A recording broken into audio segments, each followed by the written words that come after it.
Ada satu kejadian yang tidak perlu atau tidak bisa dilepaskan dari Bilal radhiyallahu anhu, yaitu bagaimana dia membunuh mantan majikannya, Umayyah bin Khalaf. Ini ada kisah teman-teman cukup panjang. Saya coba rangkumkan kisah dalam riwayat Bukhari. Berawal dari pertemuan antara Sa'ad radhiyallahu anhu dengan Umayyah bin Khalaf. Saat ini seorang sahabat yang mulia dari pimpinan Ansar, kepala suku Aus kalau saya tidak salah di sini. Kemudian dia bersahabat dengan Umayyah dari sebelum masuk Islam. Kalau Umayyah bin Khalaf yang majikannya Bilal ini pergi ke Madinah jadi tamu di rumah Sa'ad. Kalau Sa'ad ke Mekah jadi tamu di rumahnya Umayyah, sahabat dekat. Setelah masuk Islam dan semua sahabat hijrah ke Madinah, sudah hijrah semuanya, di Mekah nggak ada lagi Muslim. Kalau ada ketahuan dibunuh. Ada beberapa yang masih tinggal tapi mereka sembunyikan Islamnya. Nabi SAW pun dan para sahabat tidak mengetahui keberadaan mereka. Nanti itu kalau yang mau tahu orang-orang ini diceritakan pada saat terjadi kesepakatan Hudaybiyah. Dan sudah saya sebutkan itu di bahasan Sirah Nabawi di YouTube, bisa diikuti. Kesepakatan Hudaybiyah. Allah tidak membiarkan Nabi SAW dan sahabat yang lagi mau umrah itu ditahan oleh orang Quraisy menyerang Mekah. Karena di Mekah ternyata ada orang-orang Muslim yang menyembunyikan Islamnya, tidak ketahuan. Tapi yang ketahuan Islamnya semua sudah hijrah. Pada saat itu teman-teman sekalian, saat lagi lewat Mekah, dia kepala suku, dia surati Umayyah, wahai Umayyah, saya lewat Mekah, mau mampir, bisa nggak? Oh bisa, silakan. Saya berikan jaminan. Saya Muslim, nggak apa-apa, saya jamin. Masuklah dia. Begitu dia masuk datang di rumah Umayyah, kata Sa'ad, wahai Umayyah, saya mau tawaf. Tapi saya nggak mau tawaf sebagai seorang Muslim kalau masih ada orang-orang Quraisy yang tawaf.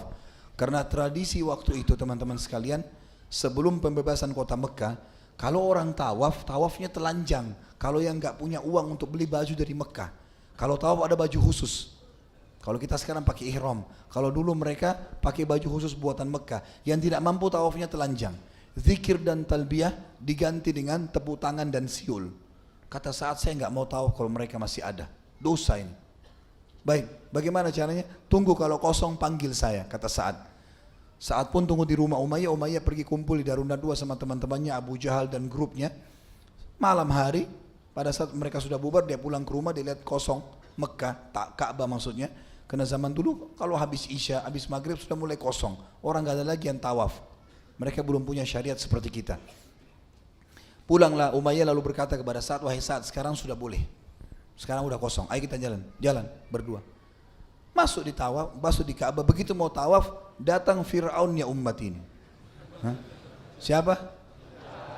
Abu Jahal, gitu kan? Maka Nabi yang bilang ini Fir'aunnya umat ini. Dia tanya Umayyah, wahai Umayyah, siapa yang bersama kau? Saya tidak kenal ini, bukan orang Mekah. Maka kata Umayyah, ini Sa'ad, pimpinan Ansar, pimpinan Aus di Madinah.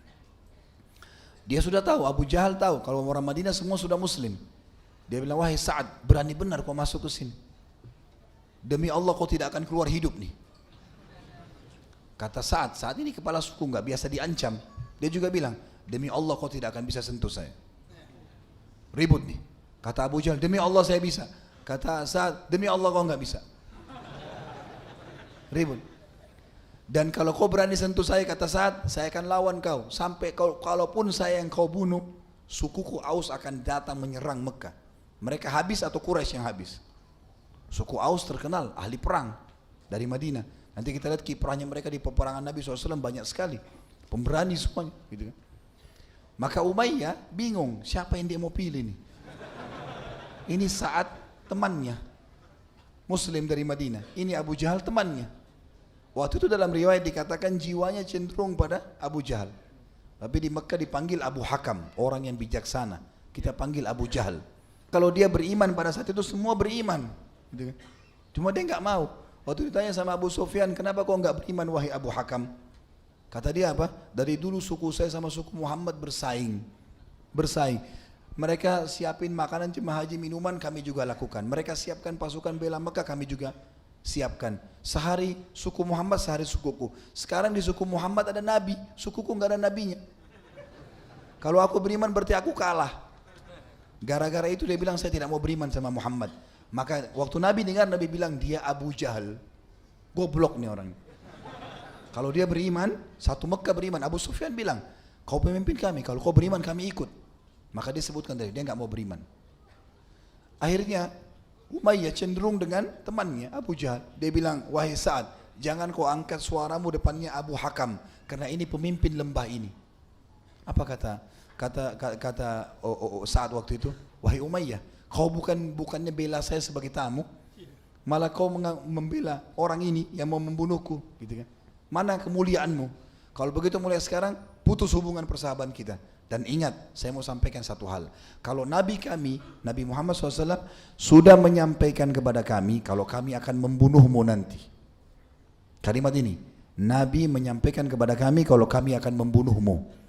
Tiba-tiba Umayyah terdiam. Lalu dia mengatakan, apakah Muhammad mengatakan kalian akan membunuhku? Kata Sa'ad, iya. Lalu dia bilang, di mana Muhammad mengatakan kalian akan membunuhku? Kata Sa'ad, tidak ada berita, tetapi kami pasti akan membunuhmu. Apa kata Umayyah? Demi Allah, Muhammad gak pernah dusta. Muhammad gak pernah dusta. Benar nih berarti.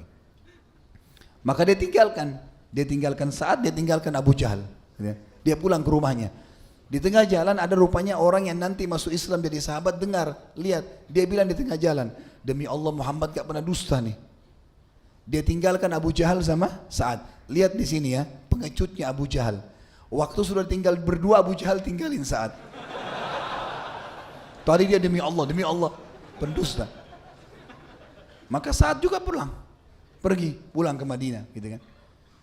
Berjalan waktu 3 bulan setelah itu terjadi perang Badar. Perang Badar, mayoritas harta yang dibawa oleh Abu Sufyan di kafilahnya adalah harta kaum muslimin yang disita. Dan paling banyak hartanya di situ Umayyah bin Khalaf, Abu Jahal, juga Abu Sufyan, Abu Lahab. 4 orang ini mayoritas memiliki harta rampasan dari muslimin ini. Nabi SAW serang, tidak kedapatan kafilahnya, lolos, pasukan dari Mekah datang ini membela, gitu kan. Waktu Abu Jahal lagi motivasi orang-orang Mekah, ayo kita perang, lawan, kafilah kita mau diserang oleh Muhammad. Terkumpul 700 orang. Semua kepala suku Mekah ngumpulin sukunya, kecuali Umayyah bin Khalaf. Umayyah bin Khalaf ini sempat tadi waktu dia pulang, dia ke rumahnya. Dia bilang sama istrinya, wahai istriku, tahu enggak apa yang disampaikan oleh Sa'ad? Kata istrinya, tidak. Kata dia, Muhammad memberitakan kalau mereka pengikutnya akan membunuhku. Para sahabatnya akan membunuhku. Kata istrinya yang kafirah, dia bilang, demi Allah Muhammad gak pernah dusta. Tapi apakah diberitakan di mana kau akan dibunuh? Kata dia, tidak ada beritanya. Sa'ad bilang tidak ada. Tapi saya janji sama kau istriku, saya gak akan keluar dari Mekah. Saya di sini aja terus, biar ada perang saya nggak ikut pokoknya. Nah, dia sudah percaya, dia sudah yakin di situ kan. Subhanallah, orang kafir pun yakin dengan Nabi SAW. Maka pada saat akan terjadi perang Badar, semua kepala suku kumpulin orang-orang sukunya kecuali Umayyah.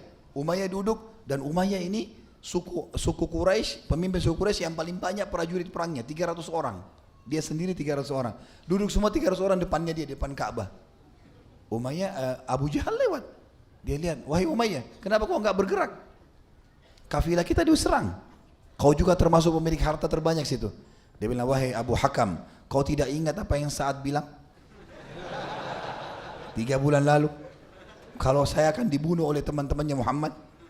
Abu Jahal bilang itu bohong, jangan dipercaya. Enggak, saya tidak akan keluar demi Allah. Abu Jahal tahu pengaruhnya besar. Kalau Umayyah nggak ikut, ini masalah ini.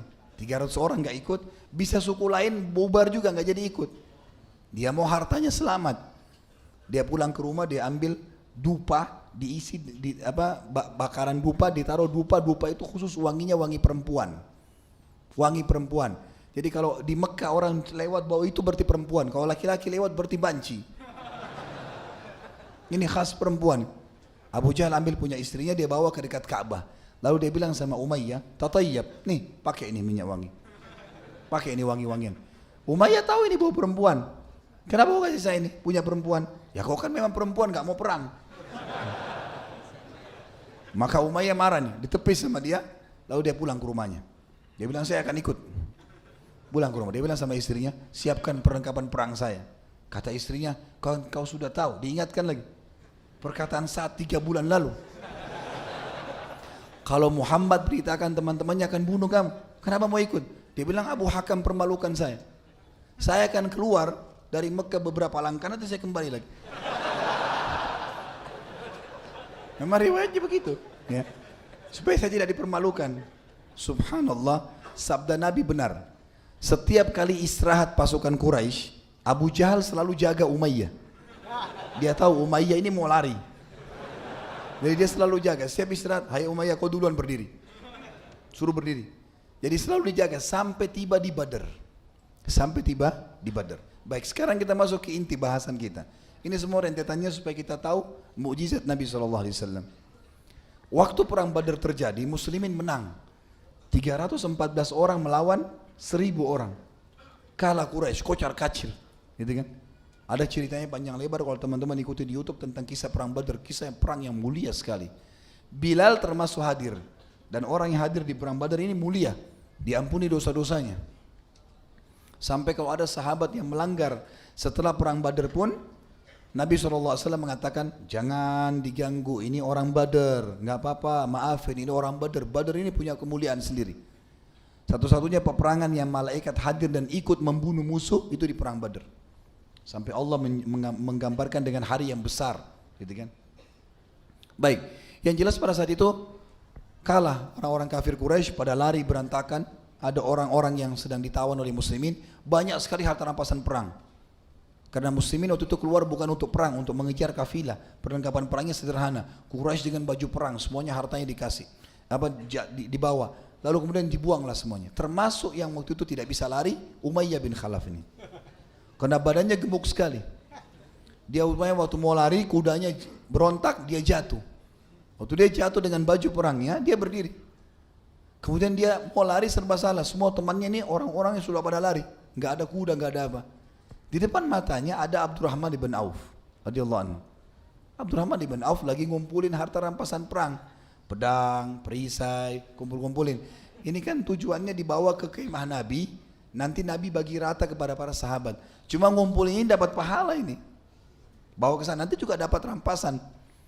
Maka kata, ini Umayyah kenal Abdurrahman dulu di Mekah. Namanya Abduwud.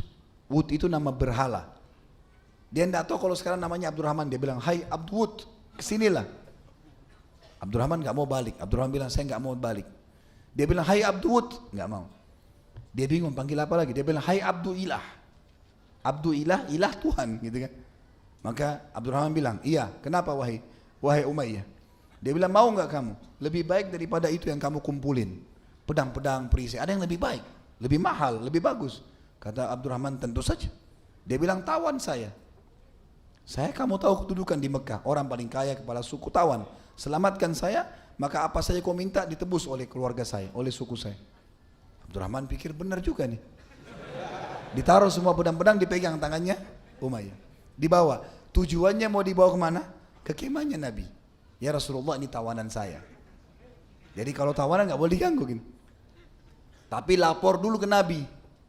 Subhanallah, belum tiba di kemah Nabi, Bilal lewat. Bilal lewat nih.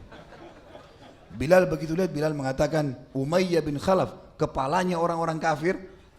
Demi Allah kalau bukan kau mati, saya mati. Nggak bisa. Ini orang harus mati nih. Kata Abdurrahman apa? Wahai Bilal, tawananku. Ini orang kaya nih, banyak duit. Kata Bilal, nggak bisa, harus mati hai Abdurrahman. Cari tawanan lain. Enggak, tawananku. Kata Bilal, enggak, pokoknya saya mau bunuh. Kata Abdurrahman, jangan. Setiap kali Bilal serang, Abdurrahman tahan sama badannya. Jadi nggak bisa kena terus. Bilal bingung gimana caranya. Lewat beberapa sahabat orang Ansar lagi ngumpulin pedang-pedang juga. Hai saudara-saudaraku Ansar, kesinilah. Mau tahu nggak dulu orang yang siksa saya di Mekah? Ya ini nih orangnya. Ini orangnya. Bilal terus bilang, dia taruh batu panas di dada saya, dia pukul saya, dia begini. Sampai Bilal bilang, bunuh. Kata orang-orang Ansar, harus dibunuh nih. Abdurrahman bilang, sebentar, tawananku ini. Ini saya yang sudah pegang. Kata Bilal, belum sampai di kemah Nabi.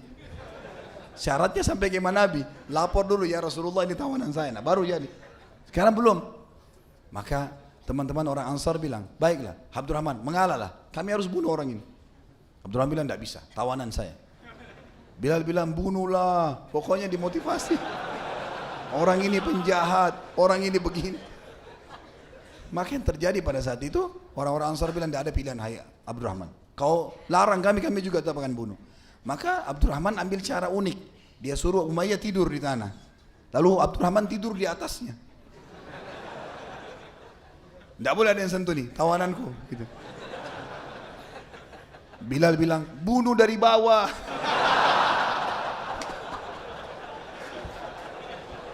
Ditusuk dari bawah. Dalam riwayat begitu, mereka tusukin dari bawah sampai Umayyah mati. Waktu mati sudah nggak bergerak, nggak ada suaranya, kata Abdurrahman, semoga Allah maafkan kau Bilal, kau hilangkan dari saya harta rampasan perangku ini. Tawanan ini banyak duitnya tadi. Mati sudah, jadi jenazah nggak bisa diapa-apain. Gitu. Maka inilah akhir daripada kisah Umayyah, dan ini ditulis secara khusus dalam riwayat-riwayat sahih bagaimana Allah Subhanahu Wa Taala membalas Umayyah bin Khalaf karena perbuatannya yang jahat. Dan ini hadis riwayat Bukhari nomor 230.